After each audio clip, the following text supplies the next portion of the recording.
Alright guys, so here's the review of the Pagani design PD1706 GMT. So in the unboxing and first impressions, I referred to this as the BB58 Homage version 2, because that's what they refer to it as on the listings basically. It's pretty similar to their previous one, obviously with it being a GMT this time though. So full disclosure, I was sent the watch for free, don't have to send it back, but you know the score by now. Not going to change the way I do my reviews, going to keep it 100% honest all the time, no matter what. Even if that means they don't send me another watch. So, question is this better than the previous version? Is it a good watch generally? Let's get down to it and find out. So, here it is. So, I'm not going to cover a lot of the stuff I covered in the unboxing, so I'm going to get right down to it in this. So, let's start with the measurements. So, we've got thickness of 14.2, diameter of 40, lug width of 20. Now with the lug to lug, because we've got female end links, it's what the actual lug to lug is. No protruding male end links on this, which is good. And that's coming in at 47.8. So pretty nice dimensions. So before we get on to testing the Lume and the Sapphire, I'll quickly talk about this movement. So obviously it's a GMT movement as it says on the dial. Quickly, the elephant in the room. That little red accent on the crown, which you get on all of them, even if you go with the blue bezel. A little bit annoying, not ideal, but it is what it is, I guess. I did try and mention it to him with the previous version, but they still didn't change it. So get those hands out of the way. Now if I pop that back in, pop it out once. Then we can move the GMT hand, just moves freely. And this is something that was a little bit different to the actual pictures they had on the listing. That hand is quite a bit bigger than the ones it shows on the images on the listings. A few people pointed that out in the previous video. And then turn it the other way, change the date. Pop it out again, second hand stops, so we've got hacking. So the movement in this is a DG5833. GMT obviously. So far I've not had any issues with it. Seems to work well enough. You got hand winding as well. And then screw it back down. Nice grippy crown. And then once it's actually screwed in, you can't actually see that red all that much because the bezel does stick out slightly past. So if you do get the blue one, it might not be too big a deal when you've got it on wrist. But again, I'd be recommending going with one of the red ones. One of the things I'm still really not keen on with this, that I mentioned in the unboxing, is just the amount of text. There's just too much. You don't need all that. So I'd definitely be removing most of that. The GMT, the automatic. You just need the water resistance and the branding. We know it's a GMT. We know it's an automatic.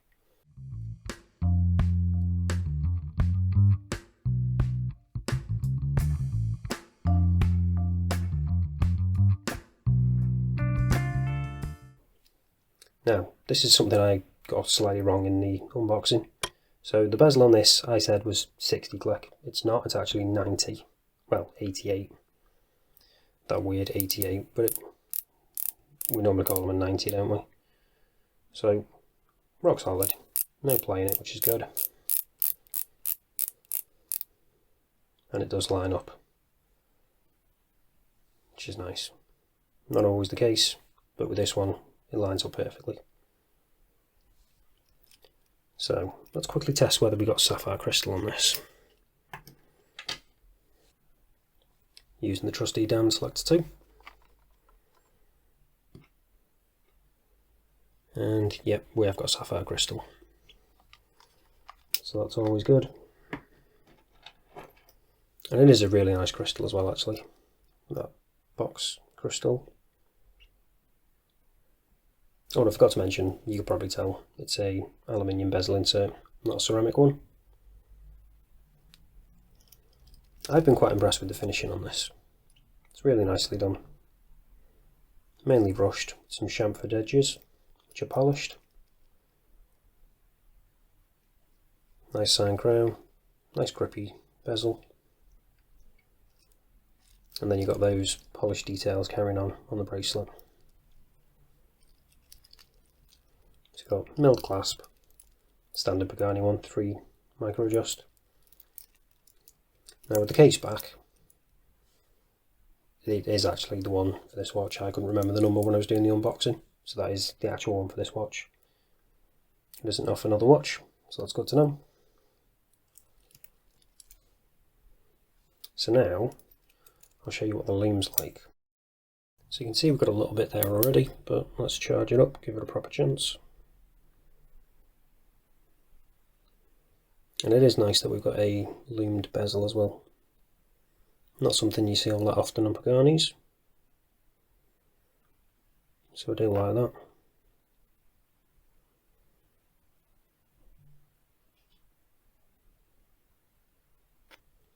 And there we go.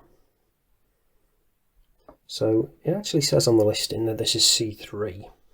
I'm not entirely sure if it is. It's obviously got that green C3 kind of colour. But if it is C3, they definitely need to apply quite a bit more. Because you can see it's a little bit patchy, especially on the hands. Doesn't really look great, and it's fading quite a bit already. Funnily enough, the bezel and indices are actually quite a bit better, which is obviously not the way you want it. You want the hands to be hanging on longer than the rest, otherwise what's the point? So, same as always really with Paganis, just add a bit more lume. You've got good watches, add a bit more lume. And also another thing they need to add a bit more of, or some, because I'm not entirely sure if this has got any, bit of AR coating. Could do with a little bit of that. It's not terrible, but it is noticeable. But anyway, let's show you what it's like on wrist and then wrap this up. So this is what it looks like on my 7-inch wrist. And like I say, it does wear pretty well. I do like it quite a lot actually. If they could just improve the lume and maybe add a little bit of AR,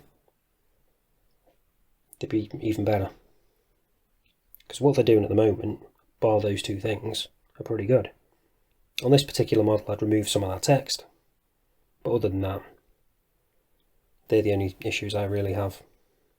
The brushing's really nicely done, bracelet's really comfortable, pretty nice sign clasp, milled, nice finishing on the hands and indices, nice boxed sapphire crystal. Just add a bit more lume and maybe a bit of AR. Other than that, can't really complain. If you're interested in picking one up, links are down in the description as always. But that's it for this one guys, thanks for watching and I'll see you in the next one.